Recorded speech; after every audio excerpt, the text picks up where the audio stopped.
Hey, how you doing?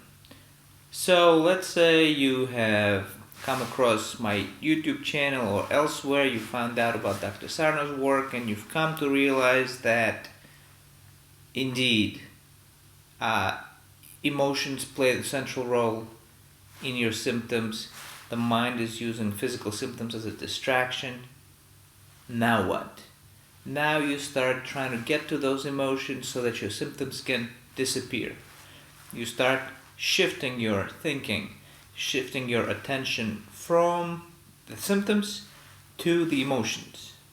Start thinking about your past, you start thinking about current stressors, you start thinking about your personality traits like perfectionism and goodism that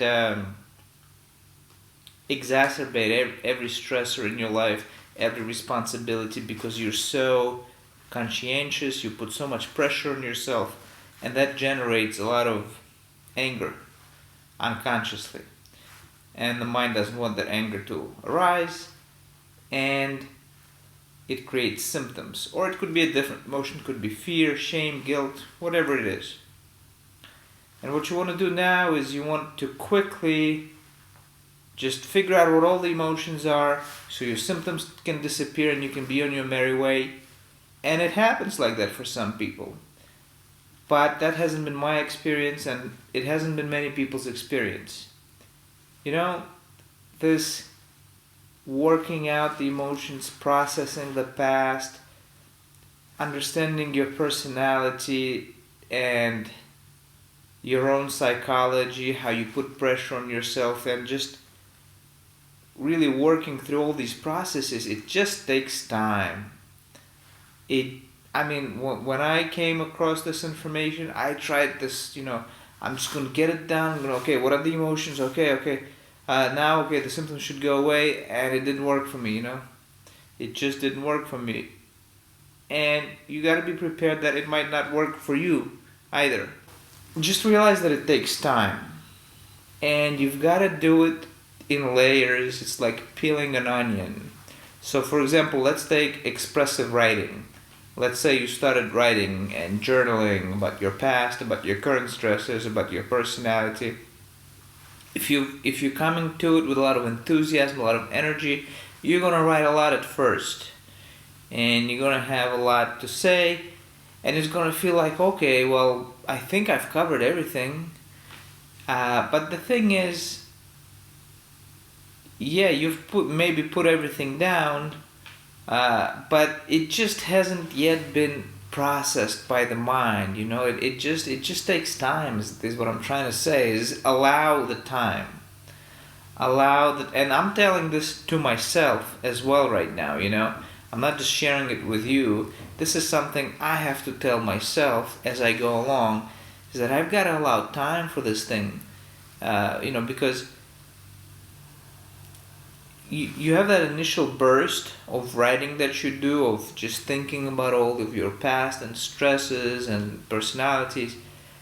But then things come up bit by bit as you go along. You develop a new angle, you develop a new understanding, and you reaffirm your existing understandings. And that process, just you cannot speed it up.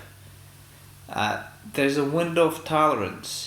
That there's only so much your mind is prepared to face at any given time, to process at any given time. And you've got to allow the work to occur in the background. So you write about something, you examine some aspect of your life, your personality, your relationships, and then you let it go, and you do something else. You just, go about your life as best you can, reducing the fear, trying to reduce the fear of symptoms as you go along. And, you just do regular life things. And in the background, trust that work is occurring. So long as you've aimed yourself in the right direction, in the direction of examining your psychology and not paying attention to symptoms, or paying as little attention to symptoms as possible, and always keeping in mind what the symptoms mean. So once you've aimed yourself that way and you're doing the work, the background processes of your mind that are below the level of consciousness, they're going to take care of things, and over time new things will come up, new perspectives will come up, and you'll accept some of them, you'll reject some of them, but you've got to go through this self-examination. So that's what I'm trying to say, is that if you feel like you've done all the work, it seems you've examined everything, you've gone psychological and it just hasn't helped, keep working on chipping away at the fear of the symptoms. That's number one.